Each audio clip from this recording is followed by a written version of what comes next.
If you've ever thought about getting into real estate investing, but just not sure where to start, I have your resource for you right now. Joining me right now is real estate coach Chris Prefontaine. Chris, thank you for being here. Thanks for having me. One of the common questions that people have is, can you really get into real estate investing with zero money down? You have a deal you're going to walk us through right now on how you did exactly this. Sure, this is actually one of our deals with our joint venture partner. We have them all over the country. This gentleman's in Pennsylvania. So we did this deal together. This was a beautiful estate actually on 10 acres. The purchase price we bought it for was $420,000. We did not put any money down, actually, to your note. Our structured deal with them is, on this owner financing deal, is principal only payments of $1,500 a month for 24 months. Principal only though, no interest. We sold this to the buyer for $499,000 on a lease purchase, rent to own. They're going to pay us $2,100 a month, no credit and principal. It's just a straight lease payment. So we're paying out this, so we're getting principal credit. They're paying us this, and it's a lease only. Now to do this rent to own, Chris, the buyer had to put down a down payment, or else we just have a renter. The buyer put down $64,000, non-refundable on this house.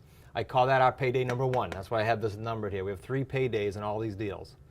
Payday number 2 is the difference between what we're collecting and what we're paying out times 24 months.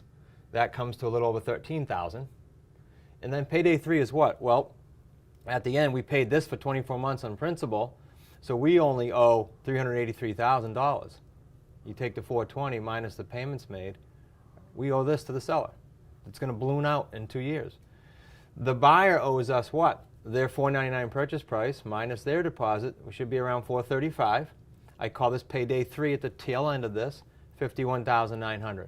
So the total 3 paydays is almost $130,000 on a purchase of $420 because of the principal payments. Now what's different about this deal is, first off, you have owner financing up front.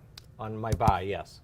So the seller is financing the buyer? The seller's like a bank. They have protection of a first mortgage on the property, and they have a balloon payment from us due in 24 months. So these for 24 months, and then a balloon due. Now, what's the difference with this potential buyer here that's actually renting? What is their typical situation? Why is it structured? Very good question. So the typical rent-to-own person we're dealing with right now in this lovely real estate financing climate has challenges either with credit, they need some enhancement, or seasoning. They need some more time, they're self-employed, some other seasoning needed, time needed in every case. In this case, the pre-qual came back, said they'd be ready in 12 to 18 months. Great, it fits within our 24, and we accept them. So there's a lot of situations out there right now, coming from the lending side, where let's just say somebody might be self-employed. Right. But they've only been self-employed for 10 months. Right. And they need that 2-year history. This is a fantastic opportunity to get into that house. Exactly. Or you and I both know for years self-employed people would walk in and get a stated income loan. They might be in business 10 years. Well, they didn't know if they haven't gone for a loan since '08 that they can't do that anymore. Sure. Very rare to do it in high interest rates. So we get a lot of those as well. Great credit, just needs seasoning. That's a great opportunity. And from the real estate investing perspective, we're talking about that no money down situation. Unbelievable. Yeah, no, it works. Thank you, Chris. And if you'd like to learn more about real estate investing, you can go to Chris and his team's website at smartrealestatecoach.com. And we have more deals like this and real estate tips right here on our page on boston.com.